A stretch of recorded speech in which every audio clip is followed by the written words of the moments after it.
Kita mulai aja ya. Bismillahirrahmanirrahim. Ini IPS ya, nih ada soal baru IPS nih. Sampai nanti saya ini ya, sampai page 15. Saya gabung-gabung lah. Seorang guru mengajar di sebuah sekolah di kawasan elit dengan biaya hidup yang cukup tinggi. Dengan gaji standar beliau harus pandai-pandai mengelola keuangan yang agar bisa tercukupin. Ketika masa pengisian nilai rapor, ada orang tua peserta didik yang berkunjung ke rumahnya dengan membawa bingkisan dengan harapan anaknya naik kelas. Sikap yang diambil guru tersebut adalah yang A, menjelaskan kriteria kenaikan kelas, ya bagus. Yang B, menolak kunjungannya, ini salah. Yang C, menyambut kedatangan orang tua peserta didik, ya bagus juga. Memohon orang tua menyudahi permohonan, salah.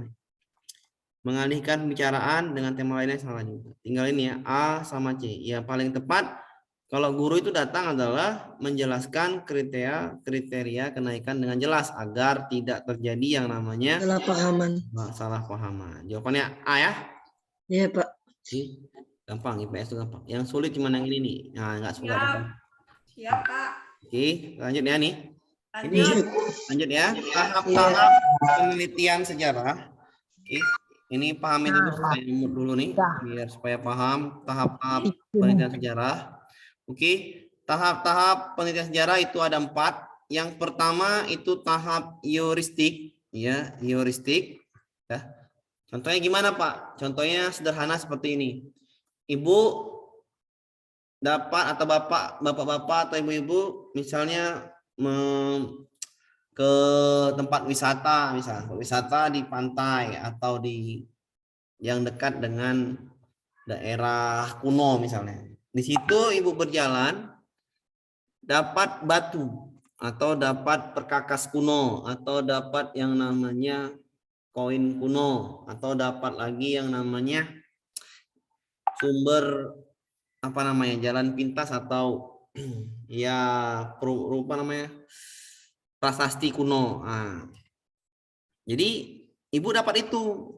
Setelah dapat batu atau dapat cincin atau dapat prasasti tadi, ibu searching di Google atau ibu baca buku di perpustakaan daerah atau perpustakaan setempat, ibu baca. Nah, berarti kalau ibu baca, ibu mau tahu nih ini sebenarnya apa, koin apa atau benda apa ini, itu mengumpulkan yang namanya sumber ya, melalui tertulis atau lisan, tanya jawab dengan masyarakat sekitar, tertulis bisa Google atau bisa dari perpustakaan buku, itu namanya tahap heuristik. Bisa dipahamin? Jadi pada saat ibu mengumpulkan sumber itu, mencari ini sebenarnya apa, itu namanya tahap heuristik. Oke, ibu dapat ini koin logam atau cincin logam ini merupakan seperti masih ya, seperti merupakan peninggalan kerajaan Majapahit misalnya, kerajaan Majapahit cincin ini ya, kerajaan Majapahit, batu ini atau cincin ini atau anting ini Majapahit. Ibu cari tadi tertulis di buku sama di lisan atau Google atau masyarakat sempat, ibu kerajaan Majapahit, tapi masih seperti kan gitu. Ini namanya heuristik ya, mengumpulkan bukti atau membuat sumber. Setelah ini tahap 1 ini, ibu tahap 2 memastikan bahwasannya ini benarlah cincin peninggalan Majapahit. Ibu datang ke suatu ahlinya atau suatu lembaga yang memang meneliti benda kuno atau namanya LIPI atau apapun namanya itu, organisasi yang bersifat original, integritas dan autentik ya. Jadi ibu datang ke situ memastikan pada profesor ahli-ahli itu bahwasanya ini benar, kata profesor itu bahwasanya ini cincin kerajaan Majapahit. Berarti itu namanya tahap verifikasi atau memvalidkan ya, valid ya. Oke. Atau penelitian kembali atau valid, memvalidkan lah. verifikasi. Oke.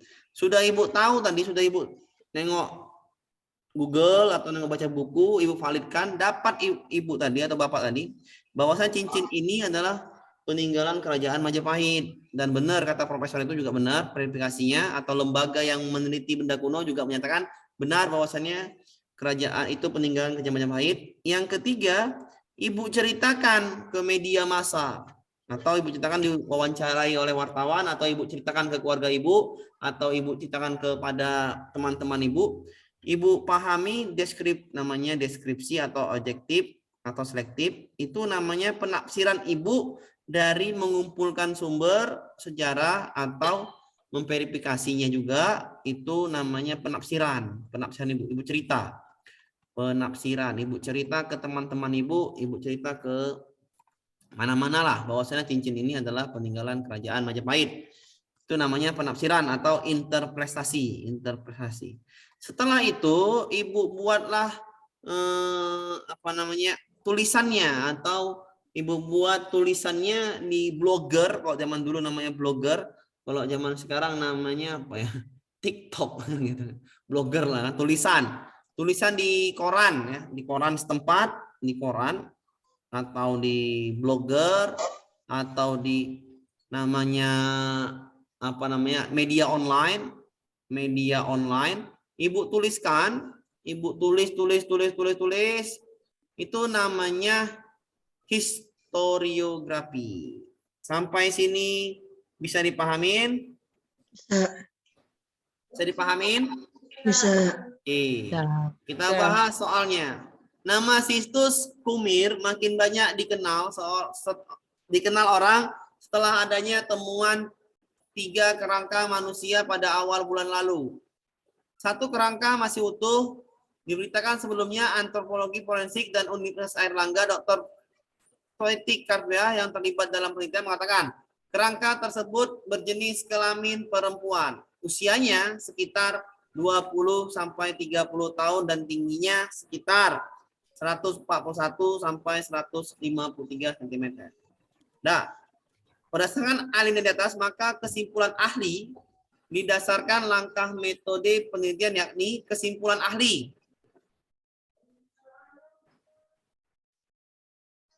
Tahu kesimpulan ahli? Mana hujan? Nah, Interpretasi. interpretasi Pak, itu sudah ada. Interpretasi. Ya. Interpretasi. Nah, saya terangkan dulu. Suara saya nggak dengar. Hujan. Jadi jawabannya kesimpulan ahli berdasarkan itu adalah Interpretasi. iya. Ya. Ini namanya interpretasi. Berarti Ya, kesimpulan. Interpretasi. Kesimpulan ya. Ya. Penafsiran. Secara objektif, deskriptif dan sebagainya. Namanya interpretasi. Ya. Jadi pahamin ya. Bisa, insya Allah Bapak. Gampang ya. Kita lanjut ke soal yang tentang ini juga. Tentang ini ada soalnya ke bawah kita. Ke bawah. Mudah-mudahan ada di sini. Nah, ini dia. Proklamasi kemerdekaan Indonesia dilaksanakan pada apa ya? Pada hari biar supaya nampak. Oke, pada apa tuh? 17 Agustus. Pada hari Jumat 17 Menurut Agustus tahun Jepang yang dibacakan oleh Soekarno dengan menandatangani dimulainya perlawanan diplomatik dan bersenjata dari Revolusi Nasional Indonesia yang berperang melawan pasukan Belanda dan warga sipil pro Belanda hingga Belanda secara resmi mengakui kemerdekaan Indonesia pada tahun 1949. Metode sejarah untuk mengumpulkan sumber lisan maupun tertulis. heuristik Ya. Ya, pengumpulan sumber. Ini nggak ada ya, eksplanasi nggak ada ya. Heuristik. Sumber, Setelah ya. heuristik namanya Pengumpulan sumber. kritik sejarah. verifikasi. Setelah verifikasi ditafsirkan. Setelah ditafsirkan dituliskan kembali. Tuliskan dalam blog historiografi. Paham ya? Historiografi. Ini namanya heuristik ya. Iya. Oke, kita lanjut soalnya. Ada lagi nggak? Kita cari lagi soalnya. Enggak. Nah, lagi soalnya, halo, soalnya ada enggak nih lagi? Mana soalnya lagi? Hai. Nampak, Bu? Pancasila. Pada sejak tahun 2010, tim Cagar Budaya Jawa Timur Trawulan bekerja sama dengan tim peneliti UNESCO melakukan penelitian di Trawulan Mojokerto tentang Kerajaan Majapahit yang pernah menjadi kerajaan besar Nusantara. Kegiatan diawali dengan pengumpulan bukti dan dokumen. Heuristik. Iya. Heuristik. Heuristik. Heuristik ya? Ya, Oke. pengumpulan bukti. Bisa dipahami? Bisa, insya Allah Bapak. Lalu kita IPS lagi. Oke, ini nampak nih. Udah nih. Sejak tahun, tadi udah nih. Ini belum nih. Belum. Terdapat sisa-sisa bangunan berupa lantai Majapahit. Bangun rumah ini. Di desa Trawulan dibangun rumah-rumah bergaya Majapahit. Dibangun rumah-rumah yang mirip. Apa namanya? Oh, itu Pak. Verifikasi ya. Nah, Interpretasi. salah. Bukan yang terakhir. Oh, Historiografi. Iya. yang A, historiografi. Historiografi. Saya ulangi ya. Saya ulangi Pak. Ibu tahu museum? Ya. Ya. Museum itu ada nggak kerangka dinosaurus? Ada. Dinosaurusnya ada kan? Ada. Kerangkanya dibuat. Saya Pak. Dibuat kerangkanya seperti mirip-mirip dinosaurus, ya kan? Iya. Itu namanya histiografi. Historiografi. Historiografi. Histori apa ya? Iya, Ibu tahu. Ya, Histori. bentuk apa namanya? Apa namanya itu? Replika Iya. sederhana rumah-rumah adat ada. Iya, ada Pak. Nah, itu namanya Historiografi. Yang benar historiografi apa historiografi Pak? sama lah tuh Bu, pokoknya historiografi adalah Bu, itu historiografi. Ya. Historiografi. Oke, Bu. Ya. Oke. Paham. Sebelum sampai kerangka atau artefak atau yang ditampilkan di museum itu yang replikanya, pertama kali kan ada peneliti di Jawa atau di Trawulan tadi ketemu nih, oh ini kerangka dinosaurus kayak ini. Masih kerangka, tapi nggak tahu kerangka apa ya kan? Ya. Kerangka ini diteliti atau mengumpulkan sumber. Cari dulu sumbernya, baik lisan tanya jawab dengan penduduk setempat atau tertulis dari buku atau dari internet, itu namanya apa tadi? Heuristik. Mengumpulkan dulu bukti-bukti, sumber-sumber yang berkaitan dengan pengetahuan. Sudah paham? Ya, heuristik ya. Yang kedua, Ibu nih udah dapat nih, ini bentuk tulangnya bukan dinosaurus tapi tulang burung yang telah lama mati, telah punah. Nah, Ibu datang ke lembaga atau profesor yang di dalamnya ada profesor yang jelas-jelas dia tahu, Ibu tanya, oh ini benar Verifikasi. Verifikasi. Ya. Verifikasi. Bisa dipahamin? Bisa Pak. Yang ketiga, Ibu tafsirkan, Ibu cerita ke orang-orang bahwasannya ini benar. Ceritanya itu secara narasi, secara objektif, secara deskriptif, itu namanya interpretasi. Paham? Setelah itu Ibu buatlah di suatu media massa. Ibu upload tulisan Ibu diupload tentang ini tadi, itu namanya apa? Historiografi. Datang Ibu ke perpus, Ibu buat replikanya, itu namanya historiografi. Paham Paham Pak. Ya. Geografi. Ya. Histiografi itu Ibu buat Histiografi. tulisan atau buat replikanya. Pak, bisa diulang nggak Pak Mir? Loh, diulang. Ya Pak, mohon ulang Pak. Oke. Baru masuk nih. Baru masuk, Pak. Ya Pak, saya barusan. Saya ulang ya. Ada 4 metode sejarah. Yang pertama namanya heuristik. Apa itu heuristik?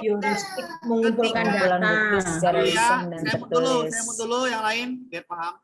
Apa itu heuristik? Heuristik adalah mengumpulkan sumber yang berkaitan dengan penemuan. Ya, misalkan Bapak ketemu artefak nih ya. Nggak tahu ini artefak apa, tapi Bapak cari di Google, Bapak foto, Bapak cari di Google, itu namanya Bapak mengumpulkan bukti atau mengumpulkan bahwa saya ini ada sumbernya. Oke, itu ya, sebaik lisan ataupun tertulis. Bapak mengumpulkan bukti-bukti bahwa saya ini benar artefak peninggalan Kerajaan Majapahit, misalkan gitu. Setelah itu, Bapak kan belum percaya itu. Bapak masih penemuan Bapak sendiri, mengumpulkan sendiri bukti-buktinya. Setelah itu, Bapak bawa ke lembaga setempat atau lembaga yang menangani tentang artefak kuno atau benda-benda kuno. Bapak datang ke lembaga itu namanya verifikasi. Setelah itu dapat sumbernya dari sumber lisan tertulis maupun verifikasi dari profesor atau lembaga. Bapak cerita ke teman-teman Bapak atau ke keluarga Bapak bahwasannya artefak ini adalah artefak dari Kerajaan Majapahit yang bisa memotong batu bla bla bla bla. Itu namanya interpretasi. Setelah itu Bapak tuliskan di blogger Bapak tuliskan di akun Bapak blogger atau Bapak upload di media massa, itu namanya histiografi dan Bapak buat replikanya. Itu namanya histiografi. Bisa dipahamin? Bisa dipahami Pak? Soal ini Desa Triwulan banyak bergaya rumah-rumah Kerajaan Majapahit. Berarti kan replikanya kan? Ya Pak ya, replikanya. Iya. Ya Pak. Ya Kalau Pak. replikanya berarti histiografi. Bisa dipahamin? Bisa. Bisa ya. Oke. Ya. Kalau yang ini, soal yang ini Bapak mengumpulkan bukti dokumen, namanya Dokumen. Heuristik. heuristik. Mengumpulkan bukti atau dokumen namanya heuristik. Paham ya? Paham. Paham. Paham. Pak. Kalau yang soal yang kita tadi, ini ada soalnya. Ada soal tadi. Wih, mana soal ini ya? Bukan. Mana soalnya? Hujan. Ini. Kalau ini Bapak juga metodenya mengumpulkan sumber lisan tertulis, namanya Heuristik. gampang kan? Kalau yang ini soal yang baru, ini. Bapak ini menguraikan, menceritakan, ya, diberitakan sebelumnya, antropolog forensik dia menceritakan kan? Ya. Kalau menceritakan itu namanya interpretasi. Menceritakan kepada media namanya interpretasi. Jawabannya adalah E. Tapi kalau Bapak buat tulisan, di-upload, itu namanya historiografi. Histiografi. Paham? Paham. Aman ya. Kita lanjut ke soal berikutnya, baru bertanya. Ini juga nih gampang WPS. Kita pindahkan dulu nampak ya. Jumlah penduduk terbanyak Indonesia di level provinsi Jawa Barat yaitu 48 juta. Waduh, banyak-banyaknya. Diikuti Jawa Timur 41 juta, sudah 80 juta. Jawa Tengah 37 juta, sudah 120 juta. Sementara provinsi dengan jumlah penduduk paling sedikit adalah Kalimantan Utara yaitu 698.000 jiwa. Di atas Kalimantan Utara ada posisi kedua terbawah adalah Papua Barat dengan jumlah penduduk 1,115 juta. Pernyataan di bawah ini tepat sebagai konsekuensi dan pensebaran sesuai alinea di atas, yaitu konsekuensinya ya. Konsekuensinya apa kalau penduduk banyak atau penduduknya sedikit? Coba yang A. Besarnya persaingan tenaga kerja paling banyak di Jawa C. Timur. Kualitas hidup yang lebih rendah. Benar apa salah yang A? Salah. Salah. Kenapa salah? Karena Jawa Barat paling besar ya kan? Ya. Ya, Jawa Barat. Kualitas hidup yang lebih rendah mengancam Jawa Barat. Ya benar. Karena Iya, betul. penduduknya padat. Iya. Benar. Pembangunan pusat-pusat industri terbanyak di Papua ya salah. Salah. Di Jajan ya kan. Masalah sosial di Jawa Barat Salah. di Kalimantan. Salah banyak di sana. Iya, salah. Kemungkinan potensi kriminalitas paling besar di Kalimantan salah. Salah. Jawa Barat. Semakin Jawa banyak Barat, ya. penduduk, Makin banyak tingkat kriminalitas. iya, betul sekali. Ini benar. Paham. Oke, kita lanjut ya. Kita lanjut ke soal berikutnya. Ini PES tuh nggak ribet ya, aman. Oke, nih baca dulu nih.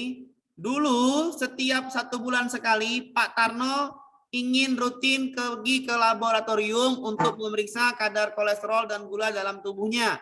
Untuk ke laboratorium yang jarak tempuhnya 2 jam, ia terpaksa harus mengorbankan kegiatan belajar di sekolah karena pada hari Sabtu dan Minggu labor juga libur. Sekarang Pak Tarno tidak perlu lagi pergi ke labor, ia dapat mengecek sendiri kolesterol dan gula dengan alat baru.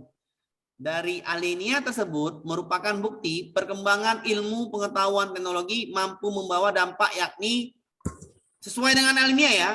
Iya. Mempercepat memperoleh informasi ya benar, bagus. Meningkat layanan konsumen betul, manfaat teknologi. Efisiensi waktu benar juga. Mana benar juga, meningkatkan persaingan. Tapi yang paling tepat sesuai keadaan di atas. Waktu dan C. jarak. Efisiensi waktu dan jarak. Efisiensi waktu dan jarak. Oke kan? Bisa dipahamin ya? Iya, bisa. Oke ya, bisa dipahamin ya. Oke. Halo Pak, Ya silakan Bu.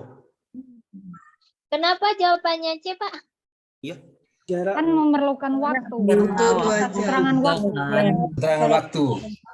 Jaraknya Saya jawab C kenapa? Karena disesuai dengan apa yang dialami oleh Dulu kan sebulan sekali, sekarang kita kapan Sabtu dan Minggu. karena udah punya Iya alat. betul. Sebulan sekali, jadi nggak perlu lagi dia ke menempuh jarak tadi. Dia nggak Iya. perlu menempuh jarak lagi, dia nggak perlu waktu lagi sebulan sekali, bisa cek sendiri. Makanya itu berdasarkan itu teknologi mengefisiensi waktu dan jarak. Oke, Hemat waktu. bisa dipahami Bu? Bisa. Paham. Bisa, Pak, bisa. Ya. Oke, lanjut ya. Oke nih, ini baru gempa kemarin ya. Gempa Cianjur. Gempa terbagi 3. Tektonik lempeng. Cianjur itu lempeng ya. Oke, vulkanik dekat gunung. Runtuhan itu dikenal runtuhan ya, getaran. Oke, gempa bumi di Aceh. Aceh apa Bu? Tsunami kan? Tsunami. Tsunami berarti tektonik apa vulkanik? Tektonik. Tektonik. Lempeng ya? Ya. Lempeng Bawah laut. seperti Cianjur. Iya. Siapa tuh? Oke, seperti Cianjur ya. Seperti Cianjur ya, itu lempeng tektonik. Amir, Iya, Bu, bisa silakan. Bu. tanya Pak, ini soal keberapa sudah Pak? Nah, ini soal ke-7, 5, 6. 5, Soalnya saya baru gabung Pak. apa Bu? Sabar aja Bu, oke. 5 Ya. masih Bu, oke. Nanti diulang, bisa diulang lagi, oke. 8 ya, ke-8. Iya, Pak. Oke. Oke, lanjut ke soal Makasih, ke-6 Pak. ini. Pada saat seleksi penerimaan, ini saya hapus dulu. Setelah ini baru, seorang guru diminta kepala sekolah menilai perihal kesetiaan, kepedulian, dan penghargaan yang tinggi calon peserta didik terhadap lingkungan tempat tinggalnya. Kepedulian dan penghargaan. Oleh karena itu, salah satu butir yang hendak ia tanyakan adalah, yang mana peduli dengan lingkungannya? Berapa kali Anda kerja bakti di kampung ini? Iya, betul. Nah, berapa lama Anda Betul. kerja? Nggak mungkin ditanyakan. Salah. Fungsinya, Salah. oke. Bagaimana budayanya? Betul. Salah. Masyarakat kampung Betul. mana yang peduli dengan lingkungannya? Yang apa yang Yang A. yang A. A. ya? Ya. Sosialnya tinggi ya, sosialnya tinggi. Ya Pak. Yang A, sosialnya tinggi. Paham ya? Paham. Kita lanjut ke soal berikutnya. Oke, nomor ini. Pernyataan di Kami- atas. Iya Bu, silakan Bu. Amir izin tanya Pak, boleh kembali ke gempa tadi? Bedakan Gempa tektonik, vulkanik, dan runtuhan itu yang apa Pak ya? Tektonik itu Bu, lempeng. Lempeng bumi. Kalau vulkanik gunung, magma. Patahannya. Kata ya, Kalau lempeng kalau tuh gempa Cianjur Bapak, lempeng, Tektonik. tektonik. Tektonik. Cianjur Kalau lempeng. di Lombok itu juga tektonik, Pak ya? Apa Bu? Kalau di Lombok itu juga tektonik ya? Iya, Lombok yang laut-laut terbelah itu tuh namanya tektonik ya. Tektonik lempeng yang bergerak. Di Aceh Terus vulkanik itu apa, Pak? sama itu ya, di Aceh sama di Lombok itu sama ya. Oke, yang lain itu misalnya gempa yang ada gunung ya Bu ya, itu namanya vulkanik. Oke ya, bisa dipahamin kan? Ya, Bisa. yang di Bandung itu ya hati-hati di Bandung juga yang terjadi Bandung apa yang tempat tinggal di Bandung karena setelah Cianjur kemungkinan merembet ke Bandung. Kata ahli ya, kata ahli. Oke. Oke. Oke, kita lanjut ya, bisa dipahamin ya? Bisa. Aman Pak, aman. Lanjut. Itu lagi ya. Masih ada yang masuk dulu bentar. Oke, perhatikan pernyataan di bawah ini. Lembaga sekolah, perbankan, tukang cukur rambut, menanam bibit cabai, dan penambang emas liar. Yang di bidang jasa adalah kalau menanam bibit cabai ini pertanian. Pertanian ya. Ini masuk kemarin Pak. Ya, cukur rambut. pertanian. Cukur Kalau rambut, Pak. menambang industri, kita menambang industri berarti. Industri. Yang ini jasa mana jasa? Tukang cukur rambut. Ya. Satu. Lembaga sekolah. Biasa. Perbankan juga lah. 1, 2, 3. Ya. A ya. 3 ya. Iya. Perbankan menyimpan uang, jasa penyimpanan uang. Lembaga sekolah jasa pendidikan, ilmu Pendidikan. pengetahuan. Tukang cukur Tukang jasa pemotong rambut. Jasa. Ya, jasa Iya. semua. Bisa dipahamin? Bisa, Bisa. paham. Cabai pertanian, penambang emas itu industri. Oke, aman ya? Masuk ini kemarin Pak. Bisa, Pak. Ada itu Pak kemarin. Masuk, Bu. Ya, masuk. Masuk, Bu. Harga. Oke, harga seikat bayam. Ini masuk juga Pak. Jawa Timur. Iya kan namanya soal ini dapat FR, Bu. Namanya dapat soal dari orang-orang, Bu, FR-nya. Harga seikat bayam di salah toko di Malang, Jawa Timur yakni Rp 10.000. Irfan tidak membeli bayam tersebut karena dia memilih membeli di pasar lain yang harganya lebih rendah. Kalau dia milih barang terhadap harga, maka dia berbanding harganya dibandingkan. Maka jawabannya yang Gede. kan? Ya, iya benar. Ya, Ini masuk Pak kemarin Pak. Sebenarnya sangat memperhatikan harga barang. Iya, ini kan FR. FR kan soal yang sudah di ini. Oke, lanjut. Ya. Lanjut ya. Bisa ya? Ya, lanjut. Oke. Ini juga soal IPS-nya, tapi ada beda. Nggak kelihatan Pak. Ya, namanya juga Bu, tempat kita saya baca ya, Bu. Saya baca, Bu. Ya. Kita wajib menyediakan lingkungan yang ramah bagi peserta didik agar perbedaan. Nah, itu berarti perbedaannya bisa disatukan. Masalahnya ada perbedaan. Bagaimana tugas guru agar perbedaan itu dapat disatukan? Yang A, membangun semangat kekeluargaan. Benar. Yang B, melengkapi sarananya. Ya, kurang tepat ya. Ya. Perbedaan itu didapat kalau kita saling empati, peduli, simpati, toleransi semuanya kan? Iya. Membangun semangat kekeluargaan. Ya. Nah, Iya. salah. Datang ke sekolah juga salah tepat waktu. Salah. Mengajar dengan baik salah. Nah, jawaban adalah membangun Semangat kekeluargaan. Semangat kekeluargaan. Oke, bisa dipahamin ya? Bisa Pak. Ya. Kita lanjut soalnya. Manfaat dari teknologi berkembang pesat memudahkan manusia berinteraksi dan berkomunikasi. Bagaimana manfaatnya di soal ini? Manusia dapat menyelesaikan masalah pekerjaan, ya benar juga. Tapi manfaat yang berhubungan dengan interaksi dan komunikasi. Yang A, manfaat teknologi juga, tapi tidak berhubungan dengan soal interaksi dan komunikasi. Yang B, seorang dapat terhubung dan berinteraksi dengan banyak orang. Benar. Karena berinteraksi dan berkomunikasi. Komunikasi. Oke, nyambung ya yang B. Nyambung. Muncul persaingan yang nggak nyambung. Peralatan teknologi untuk ya nggak bisa nyambung juga. Ya, manfaatnya paling tepat adalah yang B. Membuat manusia ya nggak bagus juga. Yang ini ya, yang B ya. Ya, yang B. Orang dapat berhubung dari jarak yang jauh tempat yang jauh seperti kita ini, itu namanya manfaat teknologi dalam bidang interaksi dan Interaksi dan komunikasi. Bisa dipahami? Bisa. Gampang IPS, gampang. Bisa. Bisa lah, IPS kan bisa. Bisa, Pak. Oke. Suatu daerah mengalami bencana banjir. Warga yang sangat membutuhkan pertolongan cepat.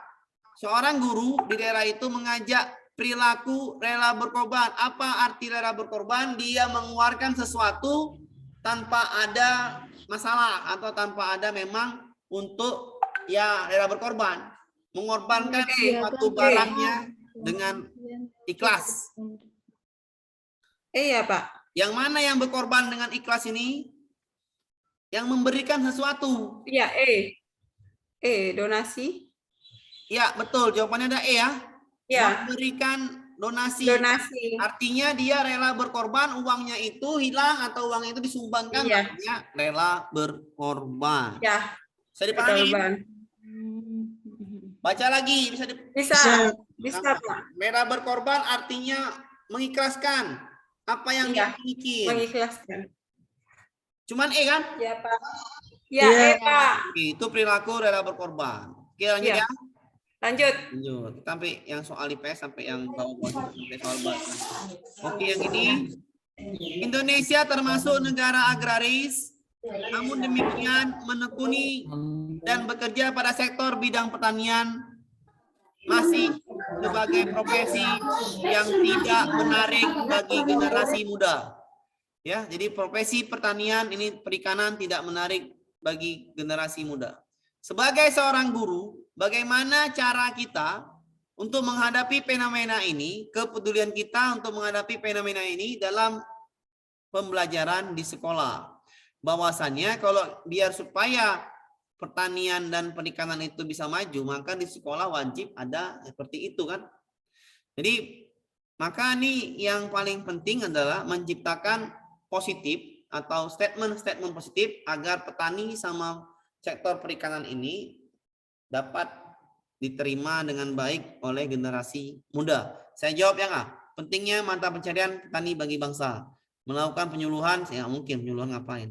Kegiatan pameran, meminta perusahaan, ini salah juga. Mengadakan pelatihan, ya. Jawabannya yang A. Yang A kan? Iya. Kepedulian. Ya. Pencarian. Yang A ya, yang A itu adalah pentingnya mata pencarian bagi petani bagi bangsa. Jadi pas kan? Sesuai dengan yang diminta. Jawabannya adalah yang A. Oke ya? Kita lanjut ke soal berikutnya untuk materi IPS. Kita jawab yang ini. Nah, ini soal kemarin, soal yang mana? Yang lalu ya, yang lalu. Oke, saya ingat dulu biar nampak. Tambah dikit.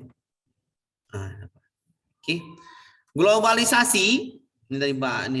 Globalisasi dengan segala efek perubahannya yang dibawanya tidak dapat ditolak oleh masyarakat dunia saat ini. Oleh karena itu, menarik manfaat positif sering menghindari akses negatif di bawahnya dapat dilakukan antara lain dalam konteks pembelajaran di sekolah, kecuali biar bisa menghindari akses negatif globalisasi yang di bawahnya, bagaimana seorang guru mengajarkan ke siswanya kecuali mana statement-statement yang bagus di sini. Yang A, membangun organisasi jaringan teknologi berbasis investasi. Yang ini ya kurang bagus. Saya jawab A, kenapa? Karena investasi. Yang B, menanamkan kesadaran dan kemampuan masalah informasi. Yang ini bagus ya. Sadar dulu tentang teknologi. Yang C, memberikan penguatan, ya dikuatkan nilai moralnya biar bagus bisa menghadapi efek negatif. Benar. Yang D, membangun mencintai barang-barang budaya negeri. Benar sekali ya. Biar supaya tidak terjadi efek konsumtif, maka membangunlah, cintailah negara, produk negara dalam negeri, atau konsumenlah konsumtif untuk produk dalam negeri, bukan produk luar negeri. Benar. Mengikuti perkembangan melalui selancar progres ilmu pengetahuan dan inovasi teknologi tiada henti. Ya, ini bagus juga. Tinggal E sama yang A yang kurang masih ragu-ragu. Saya jawab yang A, kenapa? Berbasis Investasi. Iya, investasi itu kan nanti bodong pula larinya kan.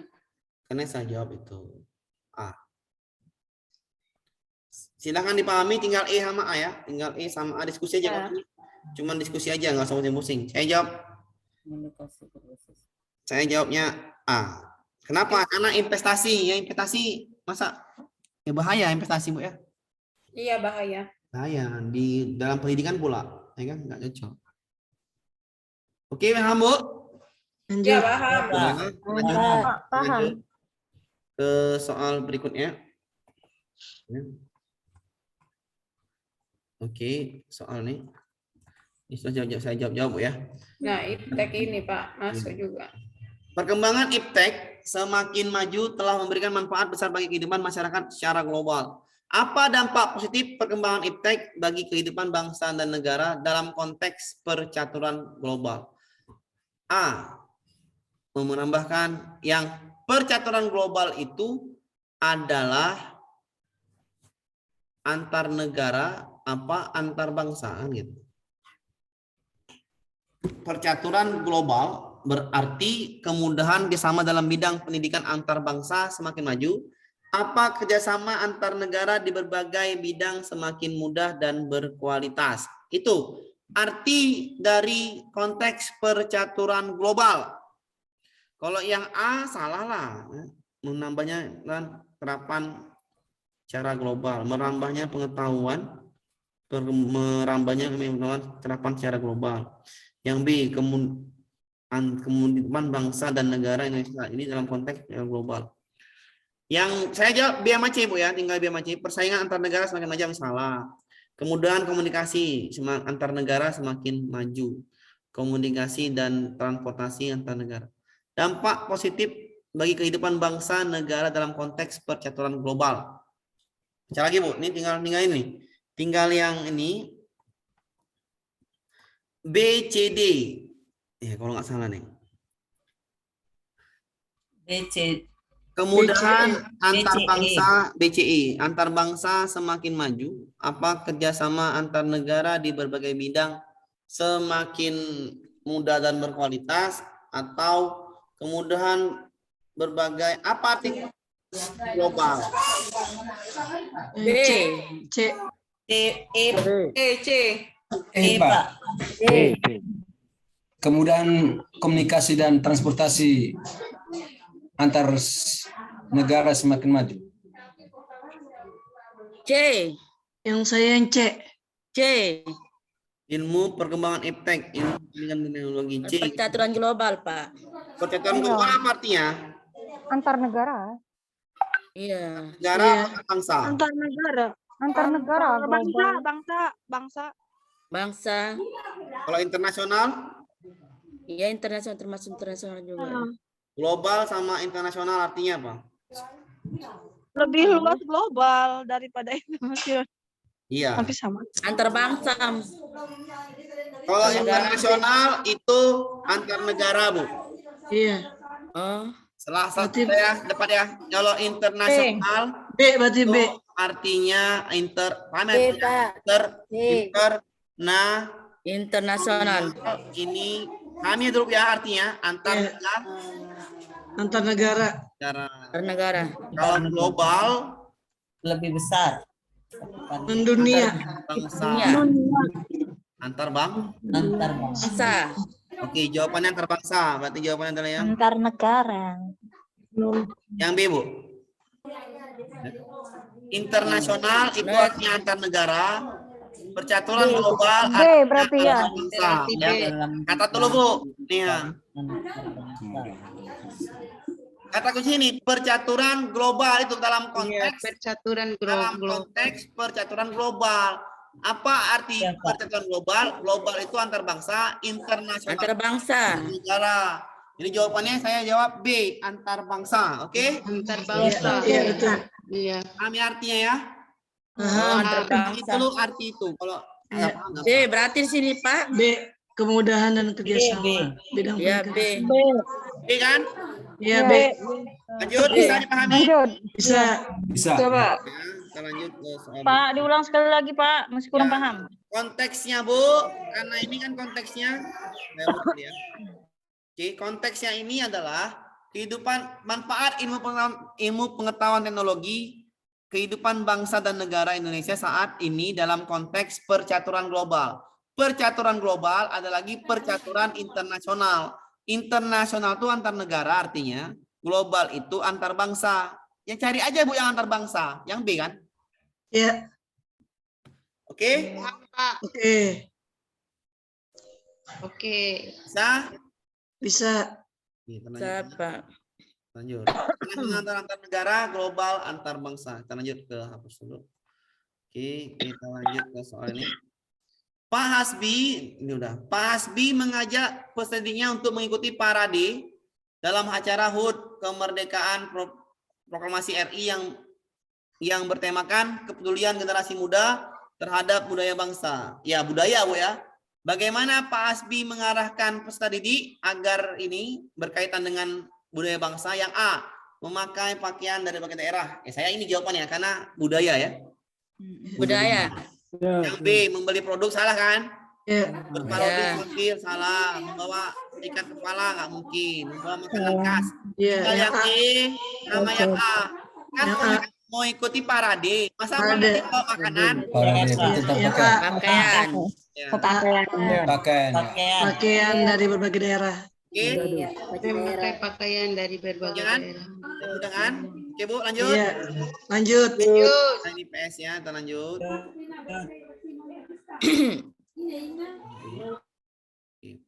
Di era abad 21, saya lihat abad 21, teknologi dan informasi, saya bisa sedikit dulu.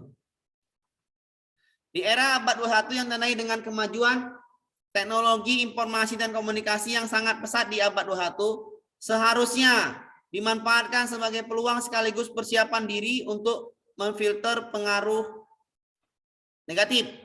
Filter ya, memfilter. Salah satu sikapnya adalah untuk menghadapi negatif impact. A, bergaul dengan orang yang cakap pengalaman. B, membekali diri dengan wawasan ilmu pengetahuan. C, membenci, salah ya, membenci. D, membiasakan luar negeri, salah juga. E, melarang budaya masuk, salah. Tinggal yang A sama yang B. Untuk mengalami pengaruh negatif, maka butuh ilmu kan Bu? Atau butuh Yang B. bergaul dengan orang pengalaman? Mana yang paling tepat? Yang B. B. Yang B ya? Iya. Membekali ilmu.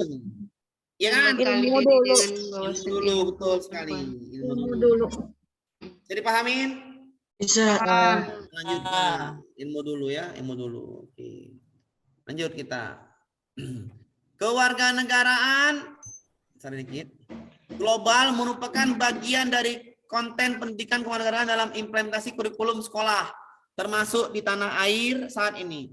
Hal itu dimaksudkan untuk menyiapkan generasi penerus mampu menghadapi tantangan permasalahan abad 21 yang ditandai dengan, oke, ini tantangan abad 21 ya, tantangannya mana? Pergulatan kemampuan menguasai sumber daya alam sektor produksi. Pergulatan, tantangannya pergulatan kemampuan dalam menguasai sumber daya alam dan sektor untuk setiap bangsa. Yang B, Bukan aja dulu Pak. ya ini saya bukan Bu, udah saya bukan Bu. Yang B, adanya persisian ya, nggak mungkin ya, tantangannya persisian ini nggak bagus. Ini bagus. Terbukanya jaringan kerjasama untuk saling membantu ya nih, masalah tantangan saling membantu mengatasi masalah ya betul nih. Ya.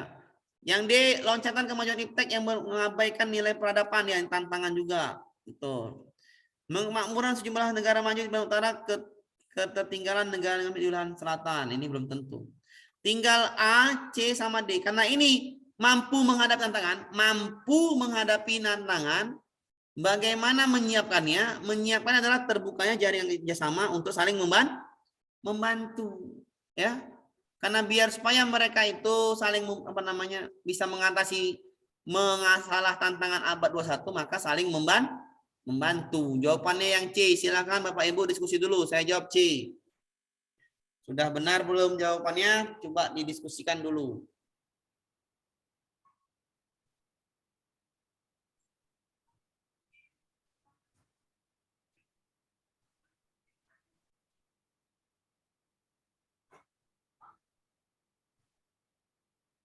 Sudah benar apa jawabannya, Bu? Benar. Benar. Ya. C ya? Ya benar. Ya, C. C Pak. Yang C, Pak. Ya, lanjut kita ke soal ini. Ini tadi udah. Oke, saya ulangi lagi. Metode sejarah tadi kan untuk mengumpulkan sumber lisan dan tertulis. Saya ulangin ya. Mengumpulkan sumber lisan dan tertulis itu namanya heuristik. Contohnya Pak, Tertulis. Ibu ketemu namanya Kendi, Kendi bekas kerajaan Sriwijaya, Kendi namanya. Nggak tahu namanya Bu apa, pokoknya seperti botol minuman. Tapi Ibu cari-cari sumbernya lewat Google sama lewat buku, perpustakaan itu atau nanya masyarakat, itu namanya mengumpulkan secara tertulis maupun lisan, namanya heuristik. Ibu paham itu tempat air minum, tapi Ibu belum pasti benar. Maksudnya ada lembaga verifikasinya, ada lembaga memvalidasinya, ada lembaga untuk membilang itu benar. Ibu tanyalah lembaga penelitian kuno, itu namanya verifikasi. Bahwasannya botol minum ini adalah botol minum peninggalan kerajaan Sriwijaya. Setelah itu Ibu pulang ke rumah, Ibu cerita ke teman-teman Ibu secara deskriptif narasinya, bla bla bla bla bla bla bla. Menceritakan bahwasannya botol minum ini adalah tahun 1918 pula, sebelum abad 7 atau itu namanya Interpretasi. Setelah itu Ibu tuliskan di laptop, Ibu upload ke media massa, namanya Historiografi. dan Ibu buat replikanya yang kecil-kecil, itu namanya Historiografi. Paham? Paham. Oke. Nah ya, kita lanjut ke soal berikutnya. Oke. Nomor ini. Nah, ini juga nih. Badan Pusat Statistik BPJS mencatat rata-rata pendapatan domestik bruto PDB per kapita penduduk Indonesia pada tahun 2016 mencapai Rp 12,4 juta dibandingkan pada tahun 2015. Pendapatan per kapita penduduk Indonesia pada tahun lalu adalah dengan 4.349,5 dolar. Memberikan gambaran ya PDB ya, PDB. Pak. Pendapatan per kapita adalah indikator tolak ukur dalam tingkatan kesejahteraan masyarakat ya. Masyarakat Indonesia. Ya udah cari yang Pak, tingkat kesejahteraan bangsa Indonesia masih sangat rendah. Masih sangat Rendah. 4.349,5 dolar. Sekitar hampir 70 juta setahun. 70 juta setahun kalau bagi 10, 7 juta per bulan. Iya. Itu rendah apa cukup tinggi? Cukup tinggi. Gede ya. Enggak, soalnya Pak, yang betul di anunya soal anunya Pak kemarin. Tolong diulang Pak. Mas, ada soal Jawabannya di situ di mana Bu? Emang di soalnya Pak yang di share kemarin kalau nggak salah saya. Oh, saya jawab Bu ya? Ya. Oh, salah mungkin saya Bu. Salah bulutin. Berarti D itu. Ya. Enggak, Pak. Ini jawabannya Bu. Ya mungkin saya salah bulutin Bu. Ya, D, Pak jawabannya. Belum itu saya jelaskan ya. Nggak mungkin yang A ya. Ya. Yang A itu Ya. 20.000 itu tinggi. Ya. Ya betul, tingkat yang kemampuannya itu nggak mungkin tinggi ya. Tinggi itu, pendapatan per kapita tinggi itu sekitar 20.000 nggak salah saya. Iya. Ya. Berarti B, cukup tinggi. Tingkat kesejahteraan. Bentar Bu ya. Kemampuan ekonomi rumah tangga penduduk Indonesia sudah cukup tinggi. Iya, kalau saya itu jawabannya yang itu karena 70 juta, betul kan? Yang tinggi itu adalah lebih dari 9.000 dolar Bu. 9.000 dolar. Saya kemarin jawabnya B Pak, tapi Ya, B, benar. kunci jawaban itu E. Ya, saya ganti aja Bu ya, ganti Bu ya. Iya. Yang di chat apa yang di modul? Di modul. Di modul kalau Ganti nggak aja Bu, salah. ganti. Saya ulangin Bu ya, PDB. Modul belum diisi. Nanti yang PDB ini, sekarang kan ini masuk PDB. Besok mungkin masuk Ibu G20 mungkin. Ya. Habis G20 kan. Pendapatan per kapita Bu yang 9.000 ya, 9.000 ke atas ini adalah negara maju ya. Negara majulah atau tingkat kesejahteraan rakyatnya tinggi. 9.000 dolar ya. 9.000 dolar. Indonesia sudah 4.000, berarti cukup tinggi ya. Ya, cukup Ya. tinggi. Tapi kenyataannya ini, kan itu. Kenyataannya ini, Bu. Nah, ini kan hanya ini. Oh, iya. Ini B ya, Bu ya. Menurut ini B ya. Karena yang di atas 9.000 itu pendapatannya tinggi, ya, Bu ya. Kalau 4.000 kan mendekati kan? Iya. Nah, rata-rata. Mendekati Sedang, berarti sedang. sedang. Nanti jawabannya cukup tinggi. Cukup tinggi. Cukup tinggi. Jadi Nah, pahamin. ya. Paham. Saya bahas dulu nanti Ibu keluar soal Ibu itu adalah G20. Apa itu G20? Negara dengan perekonomian Terbesar. terbesar. Indonesia. Ya.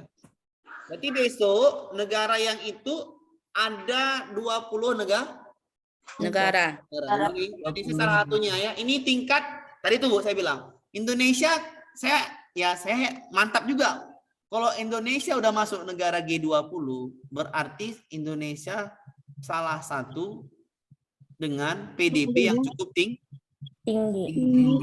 Ya, berarti tingkat kesejahteraan masyarakatnya bagus, ya kan Bu ya.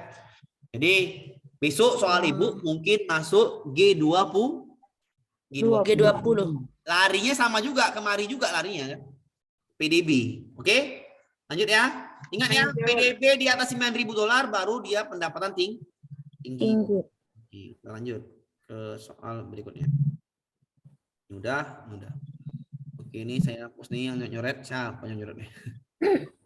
Oke, kita hapus. Nih, meskipun apa tuh katanya? Meskipun termasuk negara baru merdeka, Indonesia punya catatan bahwa beberapa negara tetangga pernah belajar dari kita. Namun demikian fakta kemudian saat ini kita tertinggal dari Malaysia bahkan Vietnam yang baru membangun selepas perang. Sikap yang dibutuhkan untuk mengejar ketertinggalan khususnya di bidang iptek di era global adalah bagaimana mengejarnya? Menjalin kerjasama perusahaan. Benar? Meningkatkan kinerja dan penguatan institusi pengembangan iptek Ya, benar. Indonesia. Benar. Benar. Memberikan hadiah. Ya ini nggak jelas nih. Memberikan Salah. hadiah. Nggak ada ipteknya ya? Salah. Tidak ada. Salah. Tidak ada. Tidak ada. Capaian Salah. Memberikan dukungan riset strategis. Ya benar ya. Benar ya. benar. Tentang produk teknologi tinggi bisa ya. Ya, benar. Jawabannya adalah yang Kecuali C. C. kecuali ya. Iya. Betul ya. Kecuali. Iya, C. Gampang ya. Gampang sekali Bu IPS ya Bu. Oke, kita lanjut. Fenomena apa nih? Fenomena pantai yang membentang di Kecamatan Kuta Bali, Provinsi Bali terus-menerus abrasi. Apa itu abrasi? Peristiwa Pengikisan air laut. Pengikisan air laut. sama kayak di Jakarta sekarang Bu ya. Di Jakarta itu sudah air laut lebih tinggi daripada daratan Bu ya. Di Jakarta Utara ya. Jakarta Utara itu air lautnya sudah di atas permukaan tanah ya. Itu bukan abrasi, tapi itu akibat pengerukan atau pengambilan air tanah secara Terus-menerus. secara luar biasa, makanya tanahnya makin lama makin Habis. Jadi Jakarta Utara tuh itu sudah tinggi ya. Yang orang Jakarta yang tahu tuh. Oke, saya tengok di TikTok aja kemarin. Abrasi sejumlah pihak khawatir pantai-pantai ini akan hilang dalam beberapa dekade mendatang. Faktor yang memicu peristiwa abrasi adalah Apa? ya memicu. Kita jawab dulu. A, fenomena alam ya. Iya. Fenomena alam yang sulit dihindari oleh manusia namun dapat disikapi dengan pola kehidupan berbasis lingkungan. Ya inilah, ya kan? Iya. Ya, Ya. Pak. Betul kan? Betul. Ya, Pak. Ya betul, jawabannya inilah ya. Faktor ntar dulu antara fenomena alam Dengan Faktor cuaca ekstrim juga, Pak. atau itu ya kan? Ya. kuatnya aliran air yang menyebabkan cepatnya proses pengikisan terjadi secara enggak ya? Enggak juga. Tinggal yang inilah. Antara A dan D. Ada A sama yang D. Ini abrasi. Pantai yang membentang di Kecamatan Kuta terus-menerus diancam abrasi. Sejumlah pihak khawatir pantai ini akan hilang dari keadaan di Bali tadi? Jawabannya cuman A dan D. Pak. Faktor-faktor yang memicu bencana. D, Pak. Yang apa? Juga bisa juga bisa ya. Kuatnya air juga cepat prosedur. Pengikisan juga bisa. Pengikisan bagi sama. Iya. Pengikisan. Ya.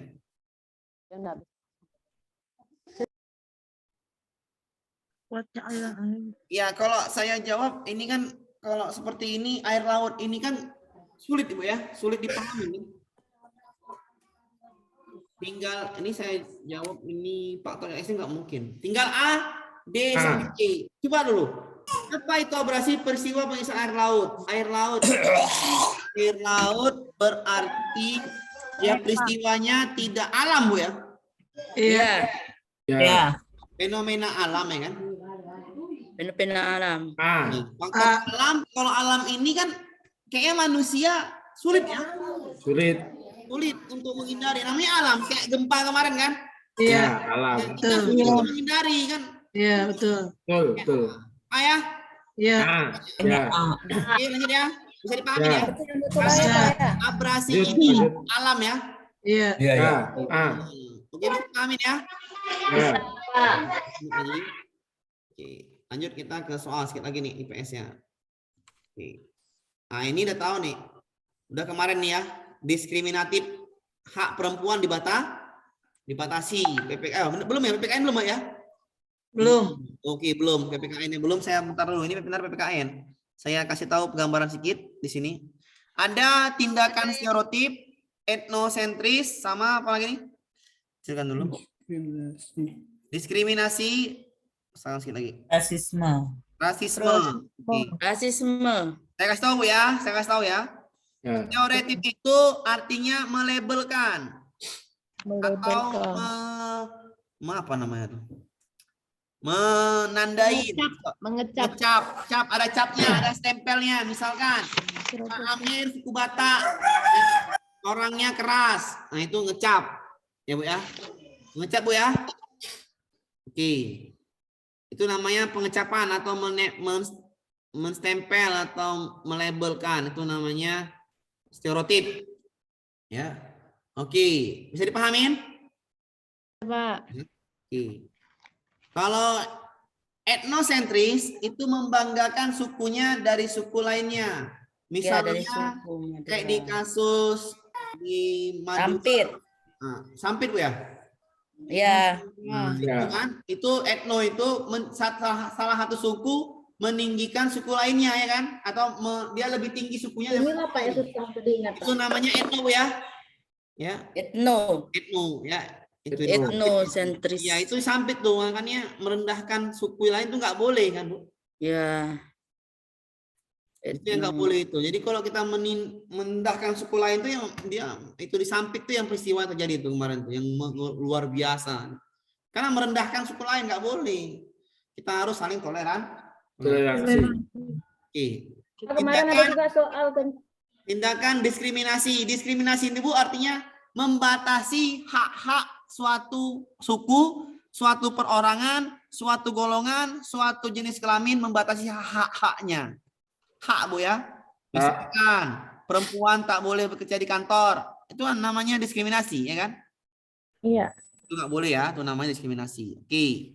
Kalau rasisme ini adalah mengejek atau membuli kulit, membuli fisik. Misalnya hidung Pak Amir pesek.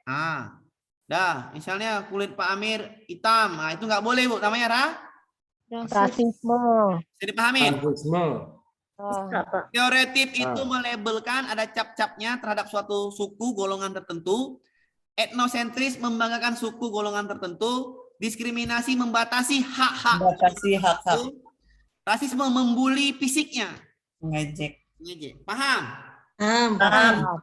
Satu lagi yang namanya adalah prasangka. Prasangka itu kesalahpahaman terhadap suatu berita yang ditafsirkan atau yang hoax ditafsirkan menjadi nyata gitu loh. Paham? Itu namanya prasangka. Prasangka itu berita yang hoax ditafsirkan menjadi nyata, seakan-akan benar. Oke? Ya, Ini jawabannya apa? Membatasi perempuan. Diskriminasi. Dipahami Bu ya? Ya. Sudah PKN. Ya. Sudah PKN. Ya, sudah PKN. Ya. Ya, sekali lagi IPS nih. Bapak kemarin itu ada kasus Sambo itu. Ya, Yang ada, Komnas HAM itu, soalnya Bapak. ada. Iya, Di PKN. Sambo sama ini apa? Nih. Komnas HAM itu. Ini kan soalnya. Kemarin juga ada soal yang anak-anak dibawa masuk ke dalam pohon, Pak. Ini kan. Bu, ini kan. Ada gara-gara Sambo, Ini kan Bu, Sambo mana Sambo nih? Sambo ini Bu nih. Sabar. Ini dia Pak ini nih. Ya. Iya, Ini benar, sudah Bapak. yang keluar kemarin itu. Iya, Iya, benar, Pak, benar. itu Itu yang keluar. Kemarin keluar, Pak. Ini dia ya. Kaset tuh. Kak Saya, Seth, iya. ini besok ya. Sambo, si Sambo. Sambo. Besok ini besok. Jangan sekarang. Ya. Sabar. Pak, kemarin juga ada itu soal yang keluar anak bayi dikemasukan ke dalam pohon tuh. Itu kemana masuk ya, Pak? Gimana lagi ya bayi masuk dalam pohon?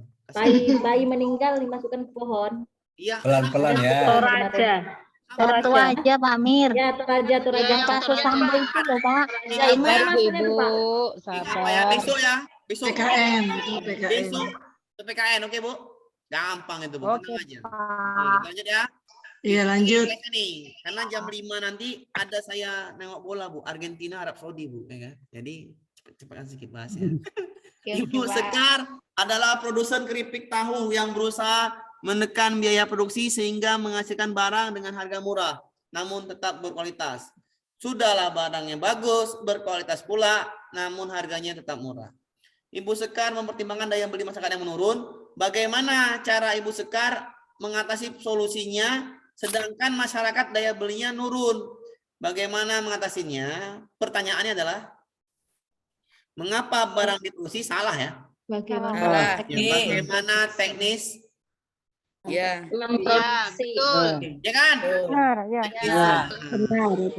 Atau yang bahan bakarnya biasanya pakai kayu bakar diganti dengan sekam, ya kan? Ya. Itu namanya teknis untuk biar barangnya tetap berkualitas dan tetap harganya murah. Oke, paham ya? Paham, Pak. Kita lanjut ke soal berikutnya. Kita gini. Pak Amir, kalau yang itu gimana Pak tadi?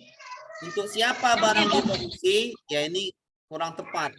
Bagaimana dia bisa mempertahankan? Dia kan mempertahankan harga murah, berkualitas, dengan tapi mempertimbangkan daya beli masyarakat yang menurun. Nah, kalau Ibu untuk siapa barang diproduksi? Ini untuk siapa ya? Untuk masyarakat, kan gitu. Masyarakat. Masyarakat, tapi bagaimana masyarakat tetap membeli barangnya, sedangkan daya belinya menurun? Ya tetaplah dia mengatasinya dengan teknisnya. Promosinya, ya kan? Promosinya di sini, promosinya bagaimana, apa yang alat apa namanya itu? Cara penjualan pemasaran, Pak. Pemasarannya, alat bakunya diapain? Nah itu nama teknis Bu ya. Biar walaupun daya beli masyarakat menurun, dia tetap bisa jualan kan gitu. Biar laku tetap, makanya teknis, namanya teknis. Oke? Lanjut ya. Lanjut kita ke soal 3 lagi. Sejarah budaya mudik. Nah, budaya mudik ya. Jakarta tahun 1910. Tradisi ini sudah sama Orde Baru, dikenal dengan budaya mudik. Faktor budaya mudik, ya cari aja budaya. Cari aja budaya sini. Budaya mudik ya budaya juga. Kesenjangan tingkat kesejahteraan antara wilayah dan masyarakat. Salah. Kenapa orang mudik? Mudik itu adalah gara-gara urbanisasi, perpindahan dari Desa ke kota. Kita ke kota. merantau ke kota, maka mudiklah yang terjadi ramai-ramai dari Jakarta atau dari Pulau Jawa, ya kan? Ya. Mudik itu terjadi urbanisasi karena di kota ada pusat ekonomi, Ekonomi. ya kan? Iya. B aja jawaban itu yang pusat ekonomi. Iya Pak jawabannya ya. B kan? Iya B. Iya. B. Karena Iya betul. politik juga adalah faktor budaya masyarakat. Ya sama seperti saya sekarang di daerah saya di transmigrasi di Jambi ini atau di Tebo ini. Ya, di sini kerjaannya petani semuanya, hanya mengandalkan tanian atau jasa tenaga. Ya, jadi susah kalau pekerjaan di sini hanya tani. Tapi kalau di kota kan pekerjaan banyak nggak? Banyak. Banyak sekali di kota itu pekerjaan. Emang di mana Pak Amir, Pak? Oh, saya di daerah transmigrasi, Bu. Rimbo kalau Di di Jambi Bapak ya. Rimbo, Jambi berarti. Rimbo Bujang. Rimbo Bujang. Kecamatan paling cepat maju seluruh Indonesia namanya Kecamatan Rimbo Bujang. Baru dengar Pak. Asal mana Pak? Aslinya Jawa ya? Saya Medan. Medan, Bu, orang Batak. Batak, iya, Lombok, Pak. Bu. Batak dari namanya. Pak, Bu. Kita lanjut dulu Bapak. Oke, satu lagi ya. Sedikit lagi. Lanjut kita ya. Mulai. Lanjut. Dalam aspek ekonomi, tingginya tingkat pengangguran akan menurunkan nilai pendapatan per kapita. Dari aspek sosial, pengangguran akan menyebabkan timbulnya macam kejahatan. Ya, ekonomi pengangguran itu dapat menimbulkan berbagai macam Kejahatan. Bagaimana fenomena dapat terjadi? Pengangguran terjadi karena apa? Apakah terjadi karena tuntutan kebutuhan ekonomi? Apakah terjadi karena apakah terjadi karena PHK yang makin tinggi? Apakah karena peluang kerja semakin menyempit? Setiap orang mendapatkan layanan pekerjaan, ini salah nih. Pemerintah tidak mampu memberikan subsidi, ini salah juga. Pengangguran disebabkan oleh apa? Yang A, yang B, apa yang C? C Pak. C. Peluang kerja masyarakat selatan. C ya? Iya Pak. Pengangguran terjadi Pak. karena lapangan pekerjaan semakin Semakin sempit. Ya. Oke, paham? C ya. Orang makin banyak, lapangan pekerjaan makin sempit. Tinggal soal terakhir, Bu. Oke, yang lain jangan di rumah. Dikit lagi kita mau nonton bola Argentina lawan Arab Saudi. Pancasila sebagai pandangan hidup bangsa Indonesia, ini soal PPKN sebenarnya. Memiliki nilai-nilai yang menjadi pedoman, salah masuk ini. Bersikap dan bertingkah laku bangsa Indonesia dalam berinteraksi dengan sesamanya. Perkembangan masyarakat di era global menjadi manusia Indonesia dengan mudah berinteraksi dengan nilai-nilai luar negeri. Sikap dalam menjaga identitas kepribadian Indonesia. Kepribadian Indonesia adalah Pancasila. 5 sila itulah kepribadian bangsa Indonesia. Bagaimana sikap kita adalah Mempertahankan pola hidup yang nilai-nilai luhur. Nilai luhur budaya bangsa ini adalah Pancasila. Tapi sekarang hanya nampak, coba aku tengok di sekolah-sekolah, hanya nampak burung Garudanya aja, silanya nggak nampak ya, Bu? Iya. Betul. Itu Betul, artinya Pak. kita sudah nampak burung Garuda aja, tapi silanya udah nggak nampak lagi ya, makanya hilang. Udah luntur, Pak. Makanya kalau di sekolah nanti, kalau misalnya ada hias apa namanya, hias sekolah, hias kelas, belinya Pancasila itu ada burung Garudanya dengan silanya. Oh iya Pak. Aduh, ini Pak, ide bagus Pak. Saya mau beli Pancasila. Iya, jangan sampai ya, ada silanya. kan cuma burung Garuda aja ya. Iya, jadi nggak jelas. Kamu Paham. selesai, Bu ya, sudah 30 soal untuk IPS. Besok ada Pak. Besok kita main lagi PKN, Bu. Iya. Oke, siap. Ya, itu baru matematika sebentar, habis itu Mau baru sambung pedagogi. itu kan Bapak ya. Pedagogi lagi. Iya Pak. Oke, lebih dan kurang saya mohon maaf, saya Terima kasih Pak. besok PKN ya. Iya Pak, makasih. Ya. Saya langsung saja nih. Saya Ya Pak, terima kasih. Oke, Pak. Linknya Pak dibagikan. YouTube, Bu, linknya sama. Terima kasih Pak. Linknya sama aja. Terima kasih Pak. Ibu tinggal pilih-pilih situ. Terima kasih Pak. Judulnya. Sampai jumpa lagi, ya. Assalamualaikum warahmatullahi wabarakatuh.